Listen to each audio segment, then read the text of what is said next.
Hey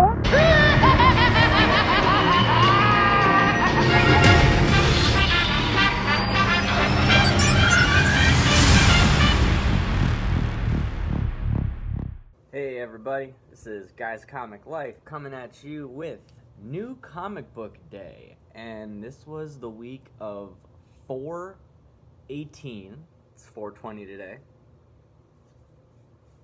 Incoming jokes in 3, 2, 1. No, okay.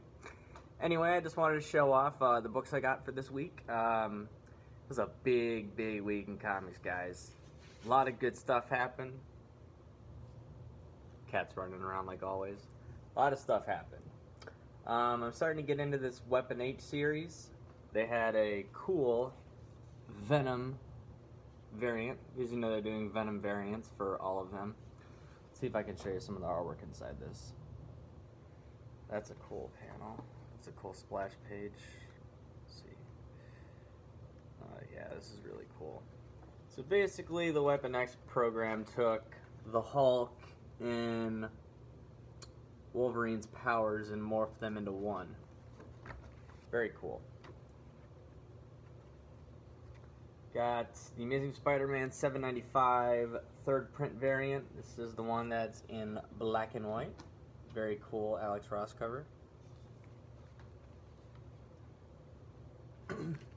And I picked up Amazing Spider-Man 798 first Red Goblin. This is the Venomized variant. Pretty cool, based on Venom's like first cameo appearance in Amazing 299 when he shows up and scares Mary Jane. That's why she won't let him wear the black costume anymore. It's because of Venom.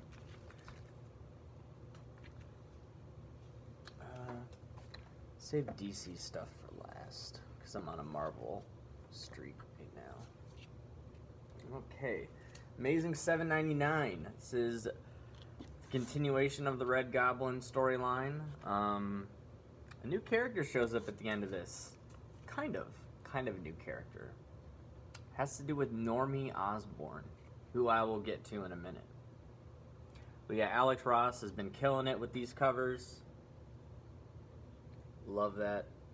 All of the Spider-Verse just defeated underneath him. Alright, let's see. Venom Lethal Protector.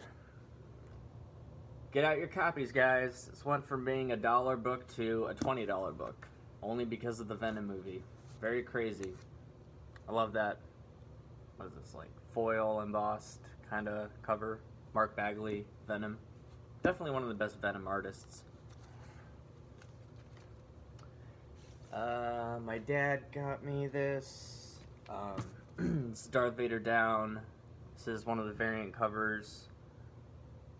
Can't tell who drew this, but I just think that's a cool image of Darth Vader. Got a Star Wars shirt on today. So I thought that was pretty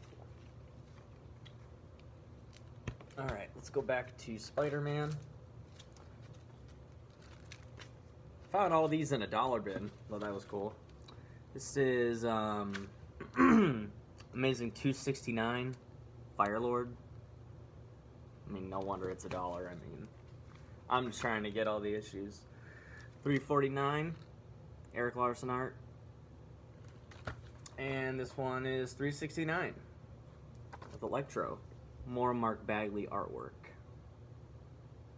Digging it. And Amazing Spider-Man used to have like classic covers back in the day. What happened to real artwork? Save this one for last. Amazing 292. I think I also got this for like $1 or $2. 292. This is when Peter. It's not when Peter asks Mary Jane to marry him, but she accepts his proposal in this issue, and the wedding comes directly after this issue in the annual. Okay.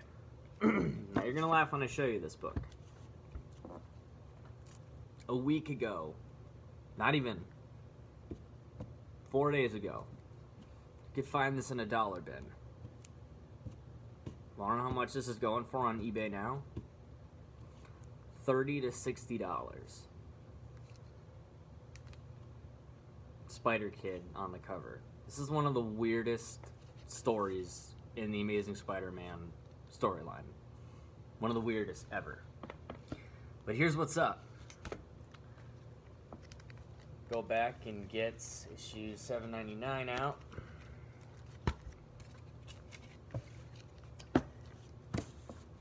This issue, 263, is the birth of Normie Osborn, Harry's son. Harry Osborn's son. Norman Osborn Jr.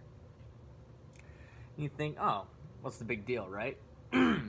Well, in this issue, the Carnage symbiote has another kid, while the Red Goblin's, like, trying to mess with his family at the end. He takes Normie Osborn, kid born in this issue, and he turns him into another Red Goblin. So Normie Osborn becomes Red Goblin Jr. in this book, making this book valuable. Insane how comic books work. Like, insane how comic books work, you know? Like, you never know when something is going to be worth something. You don't. So, even if you only have a book, if you only have a book that's worth like $1, $2, hang on to it. You never know what could happen. Good luck finding that book now. I recommend, though, if you want to get that book, hit up your local comic shop or a couple in the area. See if you can find a couple copies before this knowledge becomes widespread. Like, I already know that a couple people are catching on, not everybody. Like, I went to my comic shop yesterday after I read 799, and this dude had no idea. He's like, why are you buying 3 of these? I'm like, one's a collector copy and one's a reading copy, and I didn't want to say one's for eBay, but that's the truth. Okay. Let's move on to some DC books. Big week for DC too, man. This book came out a couple weeks ago. I just never picked it up. This is Deathstroke versus Batman. It's a cool story. I don't read the Deathstroke book, but this is a great story, so I wanted to pick it up. It's issue 30. It's The Lie That Changes Everything. That's what it's called. It's part 1. It's a cool cover, man. You know, DC movies are so, but their comic books are on point. In this issue, we find out that Deathstroke might be the father of Damian Wayne, who was, up until now, we thought Batman's son. So Deathstroke might be his father. Pretty crazy stuff, man. Alright, what a sick cover this is right here. Ever since I was a little kid, Jim Lee has always been my favorite Batman artist. When I was, this was 2002. I was 9 years old when the Batman Hush storyline was hitting. That's when I really started to get into comics, when I was like 8, 9 years old. I like started collecting Batman, like from issue like 608 on. I got everything because Jim Lee changed my life with his Batman artwork. And like right after the Hush story ended and then issue 620 came out, I'm like, why is the artwork different? It's just not as cool. But this is issue 45. This is still written by Tom King, but Tony Daniel draws the interior of the book. And the storyline is called Booster Gold Must Die. Pretty weird story. I guess Booster Gold, he like time travels or something, and he like tells Bruce Wayne that he's like trying to stop his parents from dying or something. And Bruce Wayne doesn't want like his future changed, and Dick Grayson is Batman right now, and he has like a gun and he like kills people. It's pretty messed up. So it's like it's kind of like an Elseworld story, this issue. And down there, it's a Superman variant. And the reason it's a Superman variant is because it's 80 years. And since it's 80 years, You know what my last issue of the week's gonna be? The best issue of the week. This is one of the best comic books I've ever read. I'm being dead serious. Ever read. And that is Action Comics issue 1000. Issue 1000, guys. This is the first comic book to hit 1000 issues. The first superhero, DC book, whatever you want to call it, to hit 1000. This is incredible that they reached this milestone. Picked up the 1960s variant. Michael Allred and Laura Allred did it. And they had one for like every era, like, you know, war times, 1950s. I think Dave Gibbons did that one. They did 1970s, 80s, 90s. Pretty much every era of comics they had a variant for. And Jim Lee did the regular cover. I honestly want to pick up another copy next week because this is a fun read.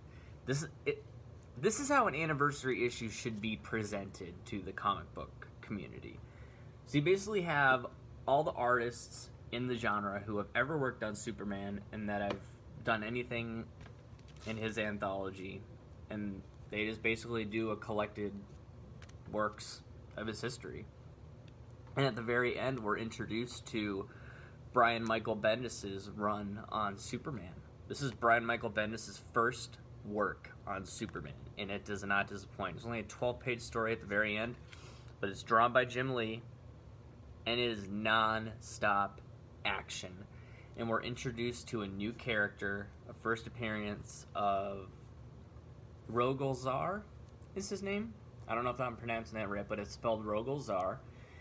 And, spoiler, we learn that he is the one that destroyed Krypton. And that he is sentenced with killing and wiping out all of the Kryptonians in the universe. So basically he's there to kill Superman, Supergirl. And this book leads into the Man of Steel miniseries that Bendis is doing. It's like a 6-part series starting very soon. And then Action Comics 1001 is going to pick up after that miniseries, like later in the summer. And Bendis will be doing all of that. So this really got me hyped for the Man of Steel series and Bendis' work on Superman. It really brought me back into loving Superman again. Like, I haven't liked Superman in a really long time. I did not like New 52 Superman. I did not like Rebirth Superman. This is the shit. They killed it, guys. Anyway, I hope you enjoyed my new comic book day haul. Honestly, I got so many books this week, I'm probably not even going to have a haul next week. But, yeah, I'll see you in 2 weeks, guys. Thanks for checking everything out. Peace out.